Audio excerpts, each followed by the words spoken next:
بسم اللہ الرحمن الرحیم۔ السلام علیکم ورحمۃ اللہ وبرکاتہ اور میرے یوٹیوب چینل پہ آپ کو خوش آمدید۔ اگر کوئی ان پڑھ یا کم پڑھی لکھی لڑکی شادی کے بعد اپنے سسرال میں خوش رہتی ہے، اگر وہ اپنی بوڑھی ساس کو تھوڑی تھوڑی دیر بعد کچھ کھانے کو دیتی ہے،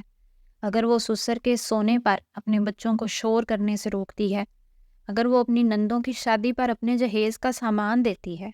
اگر وہ خاوند کے گھر آنے پر مسکراہٹ کے ساتھ اس کا استقبال کرتی ہے اور اس کی تواضع ٹھنڈے مشروب سے کرتی ہے،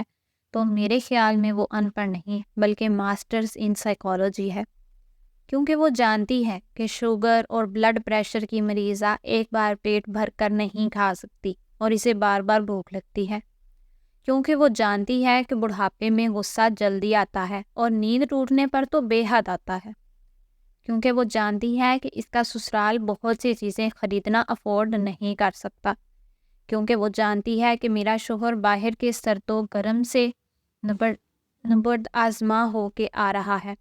اگر ہر لڑکی اسی طرح اپنے سسرال میں موجود افراد کی نفسیات سمجھ لے اور مشکلات کو تدبیر سے حل کرنے لگے تو بہت سے مسائل جنم لینے سے پہلے ہی وفات پا جائیں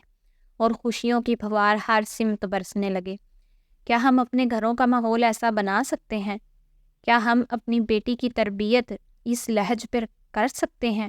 اگر جواب ہاں میں ہے تو یاد رکھیے، ایک دن آپ کو بہو بھی ایسی ہی آ جائے گی۔